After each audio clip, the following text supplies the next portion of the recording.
Qui est le meilleur joueur asiatique de l'histoire? Heung-min Son, Nakamura, Park Ji-sung? En vrai, il n'y a pas vraiment de réponse. Pourtant, ça va changer. D'ici quelques années, on n'aura qu'un seul nom en tête. Même s'ils sont tous les deux incroyables, je vous parle pas de Lee Kang-in ou de Take Kubo dans cette vidéo. Ok, là je suis en plein montage et je viens de découvrir que je suis un putain d'illettré. Juste écoutez. Tous les deux incroyables, je vous parle. Incroyable. Ok. Non, en fait, la personne dont je parle, vous la connaissez pas du tout. Enfin, si, peut-être que vous avez commencé à en entendre parler récemment, mais bref, on verra ça après. En tout cas, même moi, expert du football coréen, je le connais que depuis 1 an et demi. Pourquoi? Eh bien parce qu'à ce moment-là, il avait 16 ans. 1 an après, à seulement 17 ans, depuis quelques mois, il enflamme la K-League. Et depuis quelques jours, c'est le monde entier qu'il est en train de faire trembler.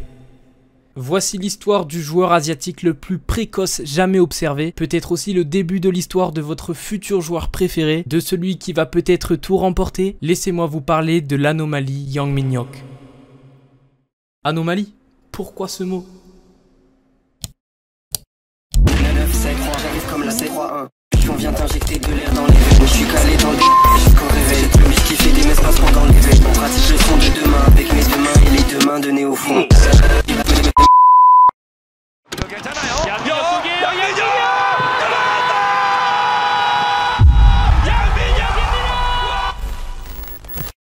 Bon, avant d'enchaîner, laisse-moi 2 petites secondes, car j'ai une bonne nouvelle pour toi, surtout si t'aimes la K-League ou que tu veux t'y intéresser justement. Bah va voir le Discord en lien dans la description là. Allez, j'en dis pas plus, rendez-vous là-bas, c'est une petite dinguerie. Sinon, hop, je vais me lever vite fait. Mais ça pareil, j'en dis pas plus pour le moment. Né à Gwangju en 2006, Yang Min-hyuk est un jeune garçon timide et discret, mais aussi profondément passionné par le football. Et ça tombe bien car il est vraiment très chaud. Vous vous en doutez, sinon il n'y aurait pas de vidéo fait sur lui. Il rejoint les U18 de Gangwon en 2022, une équipe de première division coréenne, la K-League. Tout ça à peine 16 ans, et c'est déjà là que ses performances commencent à attirer l'attention. Il participe à la Coupe d'Asie U17 en 2023, il va bien aider la Corée à atteindre la finale, et un peu après, malgré l'élimination en phase de poule, cette fois à la Coupe du Monde U17, Yang Min-hyuk impressionne par ses dribbles et sa vitesse. C'est en tout cas moi à ce moment-là que j'ai entendu parler de lui pour la première fois. En 2023, Kim Byung-ji, président de Gangwon et ancienne légende de l'équipe nationale, je pense que beaucoup le connaissent, avec sa coupe de... Allô Salam.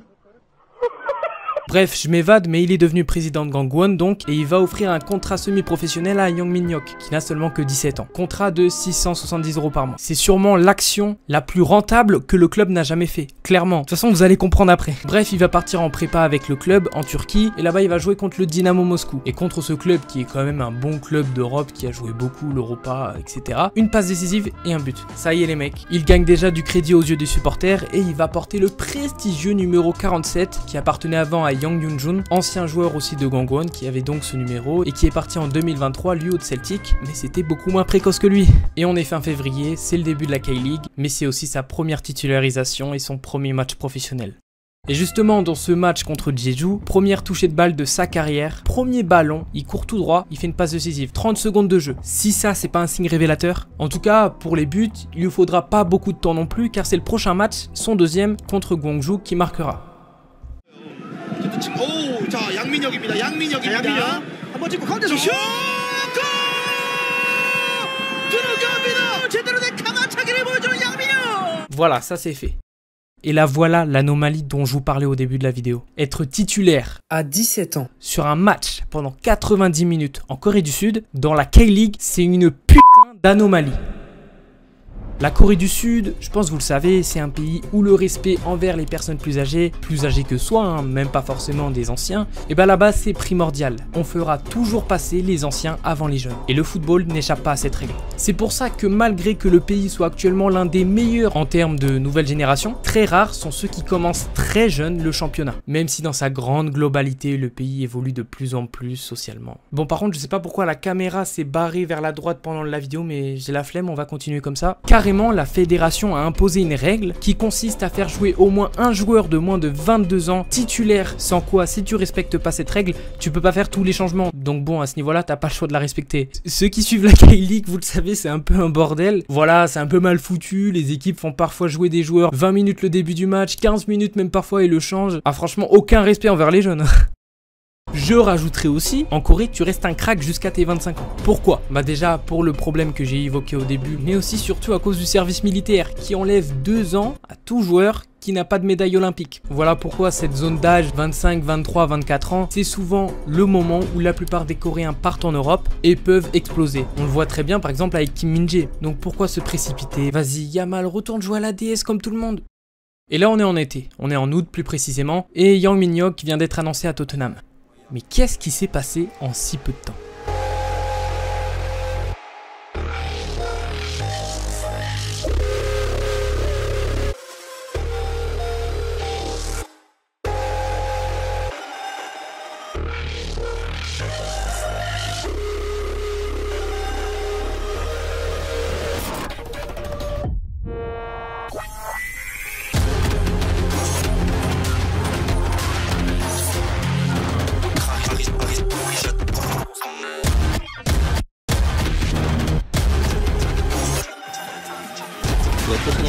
양민혁을 영입제로 무리뉴 감독이 있습니까? 뭐 21세 이런 것도 다른.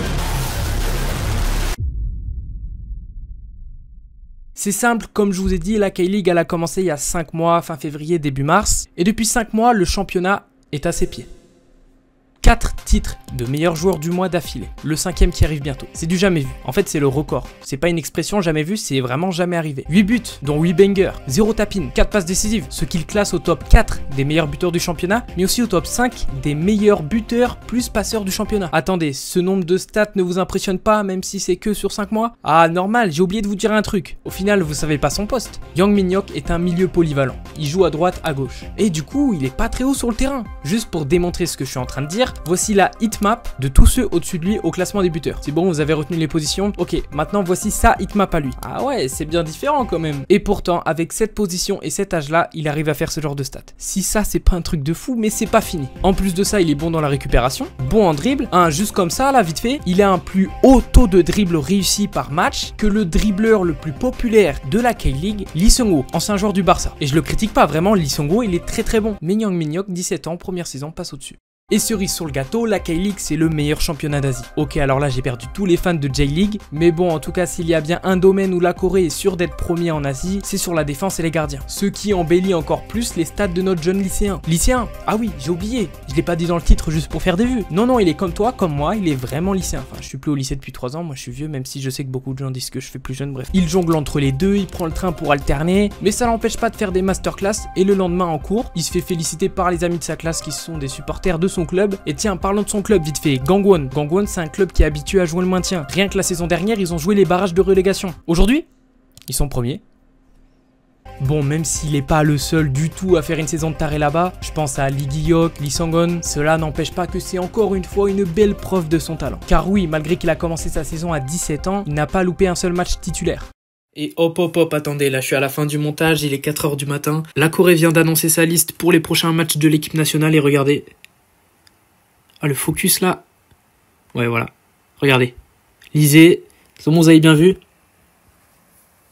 Maintenant, pour Yang Min-hyuk, le futur il est comment? Après avoir eu l'intérêt de pas mal de grands clubs de première ligue cet été, il a refusé d'aller à United pour signer à Tottenham, là où la légende de son pays, Heung-min Son, joue. Oui, d'ailleurs, Tottenham, alors que une semaine avant, sur un live du Gangwon FC sur YouTube, le président lui offre un maillot d'Arsenal. Bref, la Corée du Sud, le seul pays qui nous offre ce genre de choses. À part ça, attention, il est pas tout de suite dans l'effectif de Tottenham, car avant il finit sa saison avec Gangwon. J'ai envie de dire, avec la saison historique que réalise le club, c'est tout à fait normal. En plus, en début de saison, il avait dit que son objectif ultime c'était 10 buts, là il va peut-être les tracer, donc vas-y, autant finir. Sinon, pour parler du montant du transfert, on est sur le record, et d'assez loin apparemment, pour un joueur de K-League vers un autre championnat. Ce que je peux vous dire, c'est qu'on est à plus de 5 millions. Par contre, ensuite, je peux rien vous dire de plus, j'en sais rien. Ça peut être justement 5 millions comme bien plus. La vraie question, en première ligue, qu'est-ce que ça peut donner? Et bah son style de jeu ressemble pas mal à Mitoma et Eden Hazard. Donc ça, pareil, ça peut être un très bon avantage pour trouver sa place à Tottenham. Mais bon, là on commence à prédire l'avenir et c'est pas très bon. On va pas lui mettre trop de pression, déjà là que je l'ai bien saucé dans la vidéo. La seule chose dont on est sûr, c'est que dans ce meilleur championnat d'Europe, il est capable de bouger des montagnes. D'ailleurs, il est très content d'être en première ligue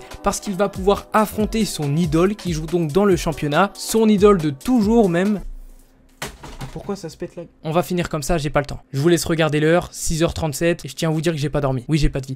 Bref, du coup, ma blague elle est ratée. Oui, son idole, c'est Phil Foden. On va pas juger, moi c'est Song Min-kyu. Bisous, abonne-toi, et va voir les liens dans la description, peut-être c'est intéressant, on sait pas. Oh là là, attendez, si vous êtes là, c'est votre jour de chance. J'ai envie de vous dire un truc. Attendez, c'est quoi déjà? Mais restez vraiment, c'est important. Ah voilà, un jour, il y a un gars, il m'a dit, une vidéo YouTube quand elle fait plus de 10 minutes, elle fait plus de vues. Allez, salut.